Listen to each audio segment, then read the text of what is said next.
Hello, hello, hello, my lucky stars. My name is Beastar Jam. This is Art Jam, and I am the Shoujo Beast. Excuse me. Um, so yeah, boom.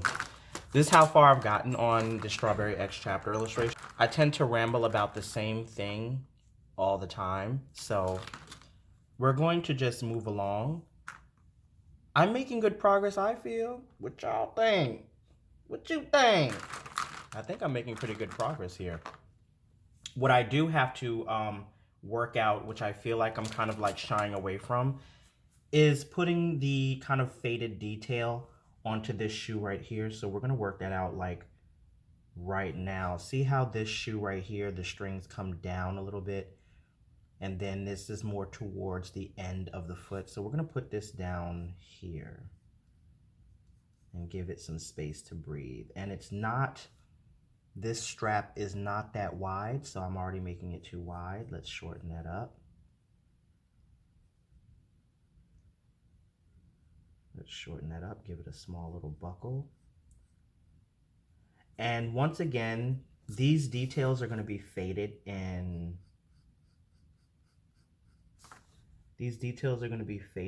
in color. They're not going to be prominent. I'm just going to outline them though.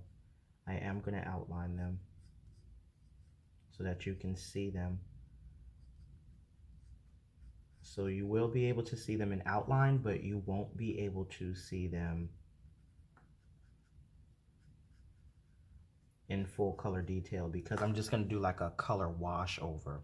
So how I'm going to handle the laces, see how the tie laces are poking out and everything. I'm actually going to draw one tie lace and it'll be outlined.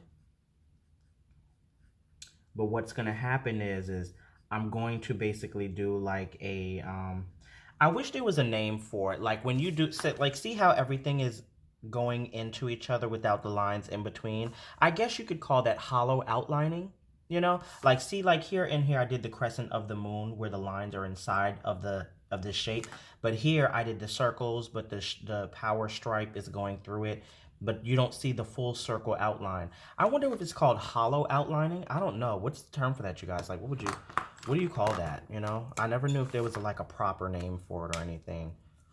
I just saw a white spot that I gotta fill in here. There we go. Also, what I'm doing is I've noticed, if you could see right here, the outline is really thin. So I'm going in with a, where's my gel pen? With a darker gel pen, and I'm just outlining. Let me get my lean on sheet. I'm just outlining all of the lines so that you can better see them. Because when I put this pink power kind of like, you know, swirls inside of the white outline, I wanted to keep it white, but the white was just not really sending me too much. So I did pink in between the white outlines. I hope it reads well. I think it should. I don't think it should be a big deal. I'm going to try to make the outlines more prominent though, so you can separate that yellow glowish background. Or I think I may be shooting myself in the foot here. Instead of outlining it in just the yellow and oranges, why don't I just fill the whole fucking background in with the yellow and oranges? Or I can keep these yellow and oranges and just go in with a lighter, like find a compromise color that's actually really, really lighter than the yellow, the lightest yellow that I have, which is right here. And I could fill in the background like that. Strawberries are coming in, strawberries are doing pretty well. Oh, and the light detail, I love this because I was trying to figure out how I could make, let me work while I'm talking. I was trying to figure out how to make these lights just like the real lights. That's how I find my style too. I draw a mixture from life and also a mixture of cartoon manga references. So I have to find a nice meeting in the middle. So the meeting in the middle for me is doing like from life reference and also putting like a cartoon spin on it. So like I won't draw all of the, I'll draw half realist or use shapes of the real detail on something, but then I'll put a cartoon spin on it by making it, you know, hollow or making it, you know, like just showing like shaded elements of it without drawing it in full realistic detail. So yeah, that's how I came up with this these kind of like light fractures on the, what do you call it, headlights, on the Vespa scooter. Also, I like the way the Vespa scooter came out. Like I really like the way it came out. To me, it's like, it's perfect. It's perfect to me. It's perfect. I love this fucking scooter. So yeah, even though I'm drawing this side of the shoelace, I'm only going to be drawing this bump right here as it comes to the rim of the shoe. I won't actually be drawing the whole lace over here. So this is going to be more of like an outline.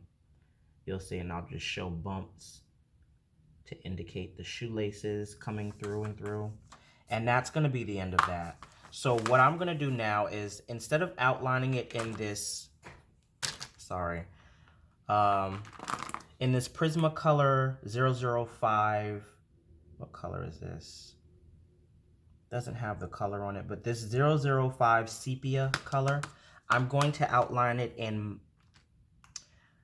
I should do it in like a dark brown. Yeah, let's try a dark brown. This is a really dark brown. It's Le Pen. Le Pen is a Japanese brand that is really good. It's just that the tip smashes down a little bit too much. So I tend to not use this one. Like, I wish the tip was sturdier. The tip is a little soft. I think it's maybe a felt tip. Maybe a too soft felt tip though. Felt tip may be a little bit too soft. So let's get up in here. And we're gonna have like a little chat so I can get some shit off my mind. But I just want to get this down on the paper first before I forget, so I can handle this. Talking to yourself in videos is always like so awkward, but you know, you don't make videos, you don't get yourself out there, and you're not gonna sell your comics. So if you can see what I'm doing, like, I'm only outlining because I only want people to see the faded nature, or the like the silhouette. There we go, the silhouette, right? Get your terms together, you scrub. Freaking silhouette. And the only reason why I'm doing this bootstrap right here is because I only want certain things to be outlined. I don't want everything to be outlined. Like the shoelaces and everything, that's not going to be outlined. But the sole of the boot is going to be outlined. And I think I will do this outline right here very subtly. And then the heel, the sole of the boot, the heel part. I always like inking. Well, I have this thing where I drag instead of push. I like dragging. Dragging, I'm stronger at. Pushing, I don't like pushing the pen. I like dragging the pen. Dragging the pen for me is way easier than pushing the pen. I will push the pen because, I don't know, for me I have this, I guess, insane curiosity, or this like morbid curiosity to like do the opposite. Like, I'm not ambidextrous, but I'll try to become ambidextrous because I feel like I should be using every muscle or every part of my brain or whatever. I'm very weird like that. I don't know if anybody else does the same thing. Like, you'll force certain habits just to learn the opposite spectrum of it, you know, just so that you have both strengths in your spare time, I guess. I don't know who preoccupies themselves with trying to learn how to be ambidextrous, but I do. I mean, you never know, you know, something happens. I don't want to put that in the ether, but you never know. Don't ask me why, but I want to make this diamond in the middle right here of the Vespa scooter like a bright blue. Hold on, let's get it. Actually, you know what? I have a bright blue right here. We're going to use a motherfreaking gel pen. That's what the freak we're going to use. Where's my lean on sheet? Here we go. Nurse Witch Kamugi, lean on sheet.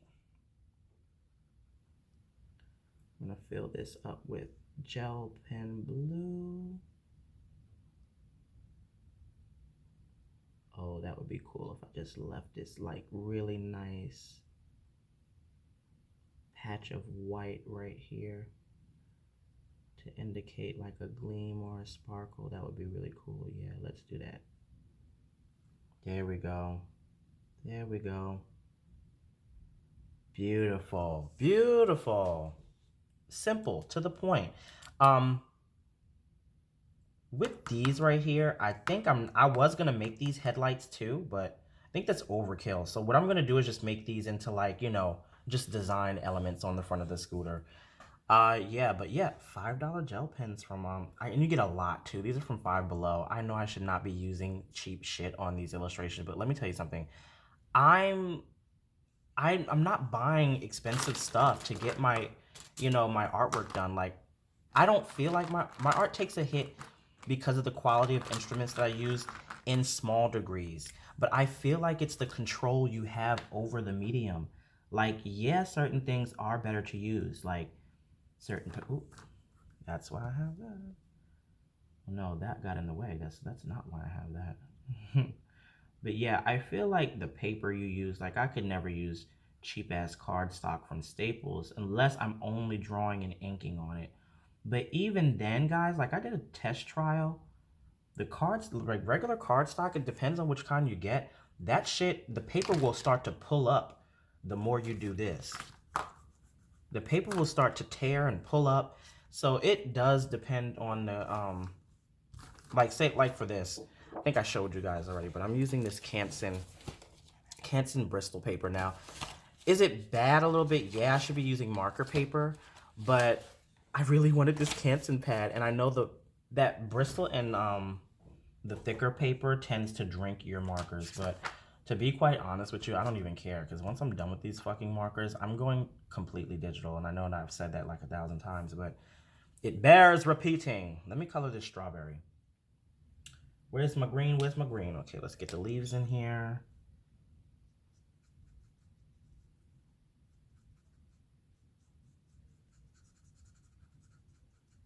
I need to practice leaving white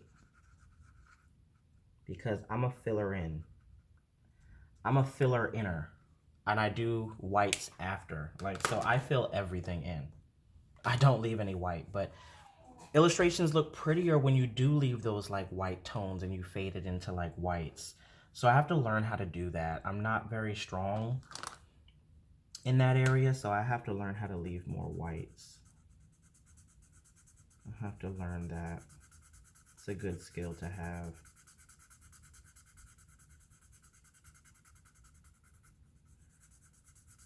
Now, I didn't do 2 layers on these strawberries for the simple fact that I go in with the stronger pink. I go in with the stronger pink, and I kind of put these tones down.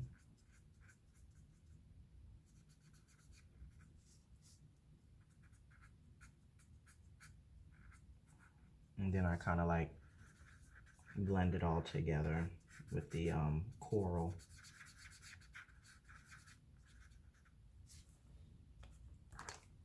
Now I'll take this and I'll just blend it all together.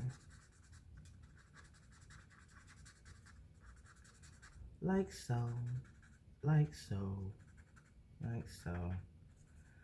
So yeah, as I'm doing this, let's talk. So I'm very new to this whole, you know, industry of people because let's be honest, being an artist, especially a manga artist, and such a niche thing. I mean, comics are niche anyway. The fans are vast, but the comic market is a niche thing if you are an actual creator in terms of people you know. And it's very lonely too. I mean, you have to be okay with being a loner because there are no support groups. There are online, but if you're an artist, I find that you tend to want to do things on your own because you don't get involved in that much bullshit online. Ooh. We got a rogue marker. Get over there, you. But yeah, you tend to kind of like, where's my leading sheet? Here we go. Gotta fix this. This is started to bleed. I don't know why, but it started to bleed. But we're gonna fix that. But yeah, you kind of like, artists tend to not want to be involved in that much bullshit. And if you do, I guess you're just a drama artist. Let me not start no bullshit. But I could say a few names. But Anyway, so I tend to not want to involved in a lot of bullshit, but I study the bullshit. Like I study the market of people and not market of people. That sounds stupid. I study this kind of like the industry of people and the groups that are circulating across the internet. I find it hard to want to be involved in the anime community because of the softness that they project and the kind of mental fragility that kind of gets annoying sometimes. I'm a very strong sound of mind person. I mean, I have issues too, but like for the most part, I like having my mental stability. I mean, I grew up in New York. Okay, my mother was a police officer. My father didn't take no shit either. So, I am not one of those people, but however, it it's very hard to believe, especially because like first of all, I'm a guy. Second of all, I draw shoujo comics. But that's just my thing. Like I love doing that. Like it's the beauty for me. Like, and I don't think environment influences what you like in terms of creativity.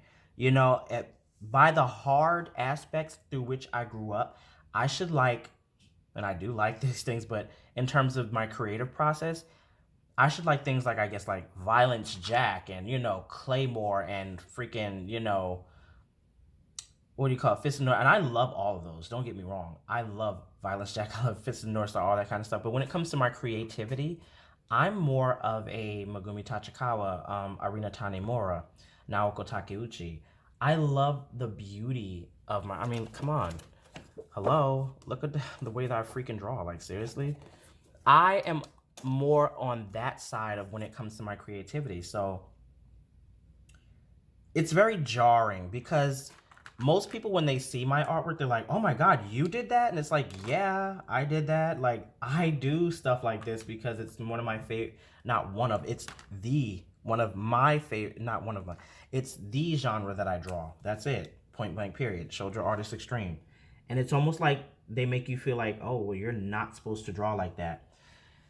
And don't get me fucked up, like seriously, I may draw like this, but I'll take your fucking head off, dude. Like, I'm just kidding. That's where I feel like this strange, and I don't even want to call it a push and pull. I know exactly how I am as a person, and I know exactly how I like to do my creativity. I just take no shit on this on my person, like my personality side. I just don't take no bull crap. And on this side, I love to be in that happy, beautiful, whimsical space. I love to invoke moods and passions through, visual media and things like that. I'm very into intellectual things too. Like I read a lot of philosophy books and things like that. So I have two sides to me where I'm a fun, loving person, all that kind of stuff. But I guess you know what I'm saying? When it comes to BS, I don't like BS.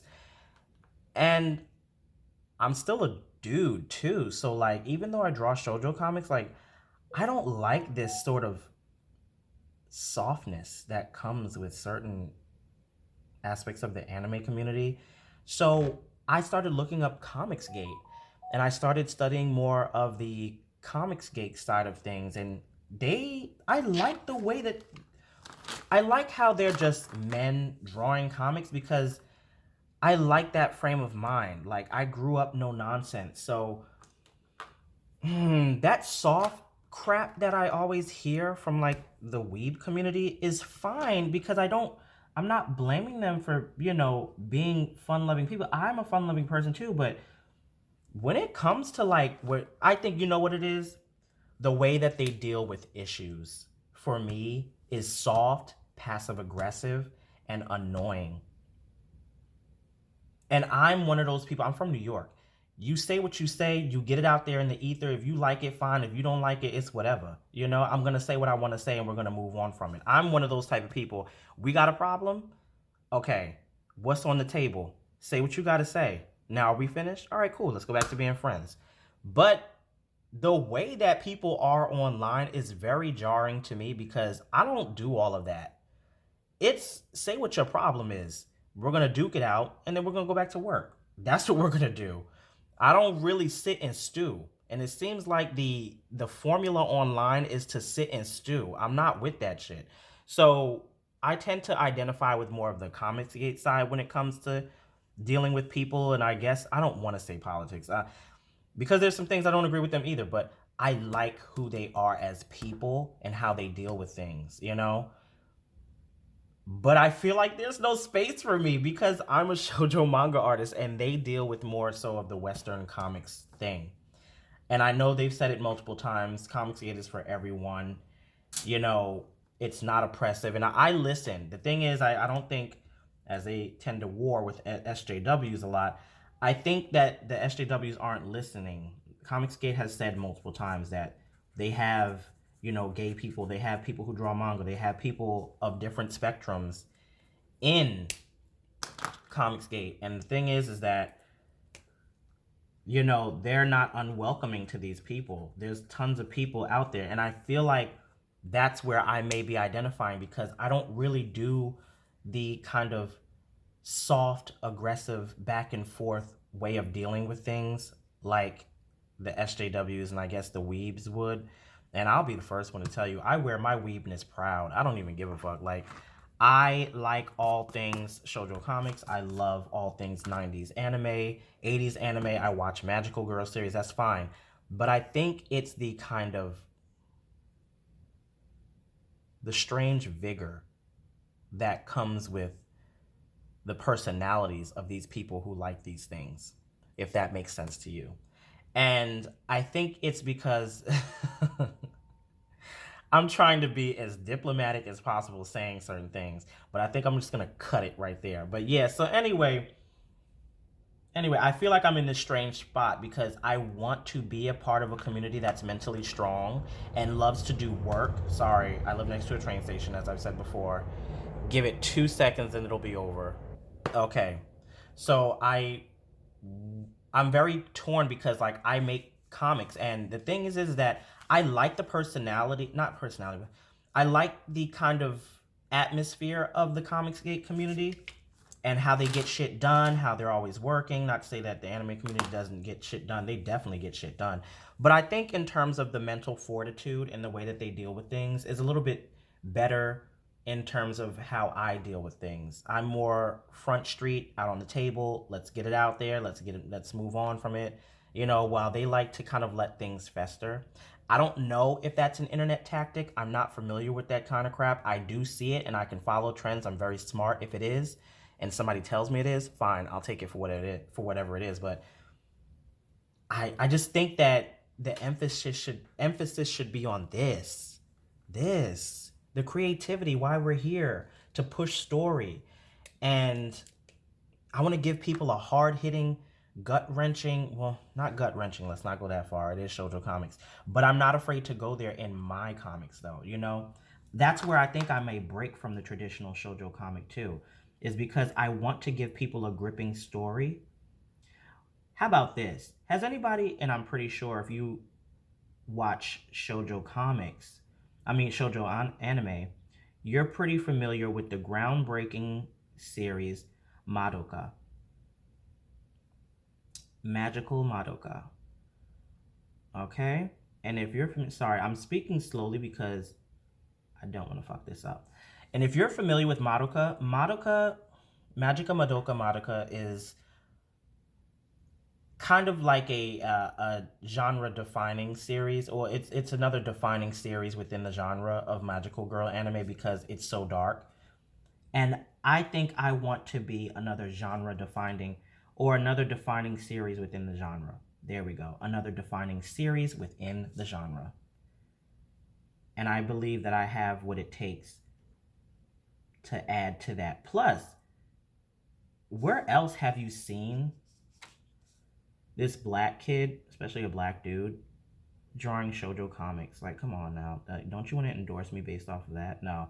That's getting into the politics of of just like me for me and don't evaluate my work. No. If my work has any problem in terms of story, I'm not interested in your politics, because the thing is that we're telling stories here and I need you to, like, okay, point in case, M. Night Shyamalan. I got problems with his story. I don't care about him as a person. I got problems with his story, so we can talk on that aspect. But if you have a problem with the politics or anything inside the story, I'm not trying to hear that shit, B. Like, I'm really not trying to hear that shit. Because, like, I'm not purposefully offending anyone, but I need to tell a story in its truthfulness and in its entirety. See, that's why I don't like dragging. You make mistakes when you... That's why I like pushing. I like dragging, because you tend to make more mistakes when you push instead of drag. There we go. But yeah, if you got like tips for me in terms of my story and all that kind of shit, I'm down. Pacing of the story, dialogue needs work, and don't think I'm not out here looking at all these comics that have been being reviewed, watching people online. Like, I'm looking at all of that. Plus, outside of that, I think when you do comics, you kind of have to, or if you're someone who is interested in a medium where you have to, well, comics is especially, you're an interior designer, you're a writer, you're an author, you're a fashion designer, you're basically creating something out of nothing unless you get a script and you're an artist and you work on somebody's script. So with being an interior designer, fashion designer, an author, a writer, and hold on, you're a graphic designer too. You're a text layout person. So you can get people to help you with these things, but as a comic book artist yourself, you pretty much have to encompass all of those qualities in one. So outside of me just studying comics, I also read novels. I also follow BookTube. BookTube is a certain area on YouTube where people, talk about writing mechanics, talk about character building. It's not just about comics. It's about the sort of fringe areas that you're going to have to study in order to make your comic better. Now, where you take that and put it into the comic is you have to make it work for the page in terms of the pacing. So you take all of that knowledge, you take your writing, you take your typography classes and all that, and then you bring it into one, and then you build your comic book. So I'm studying all of that. Plus, I went to school for this anyway. But so many people feel like, oh, well, you're probably just reading comics and that's the only reason why it's not good. No, you're having to keep track of all these things and make it work in your piece of work. And keeping track of all that stuff is crazy at times. That's why I'm probably going to be needing an editor. Or like I call it a beta. A beta person is someone who is very astute or knowledgeable in one field in terms of editing or in terms of like story evaluation. Even an art editor too. Well, actually, I'm not interested in an art editor unless you're someone really, really professional that I look up to, because I kind of, it's not that I don't want to hear from fans of my work. It's just that I need to know from someone who's gonna kind of like chew me up and spit me out, because I'm not afraid of that, like especially if you're someone who I revere, because I need to know what is going to work best for the page, what is reading correctly, what's not reading correctly. I don't really have time to play around with someone's amateur opinion of my stuff. I need you to be kind of like legit. Well, not kind of like, I need you to be legit. But yeah, so let's see. Let's see what time we're working with here. Think that's good enough, guys. So I'm gonna continue on this piece. We're gonna do his pants, we're gonna do his shoes. I'm gonna fill in between this stuff. I'm gonna finish outlining. I'm gonna fill in between this stuff. This is nowhere near complete yet, so don't even think that it's done. I got sparkles galore. I got shadows to go rest on his muscles and his face and stuff like that. So this isn't even done to being complete. It's gonna look sparkly and shiny. Also, I was thinking, since I have the checker marks right here already, I'm gonna do like a road in the background, and do like these square road things, so I just have some semblance of the ground in there too, and this is not floating, because I want to implement more backgrounds in my scene and stuff like that, as small as possible, but still I need to implement some kind of background in my scene, because I want to start showing people world building, as Jake Parker said, instead of just floating characters. Hence why I drove the Vespa scooter. But yeah, thanks for listening to my rambling and how I feel about certain things. And if you have a perspective, I'm always open to talk. I'm always open to listen to people's frame of mind. But until then, let's keep on this art kick, guys. My name is ARTJAM. This has been ARTJAM, and I am out. Bye!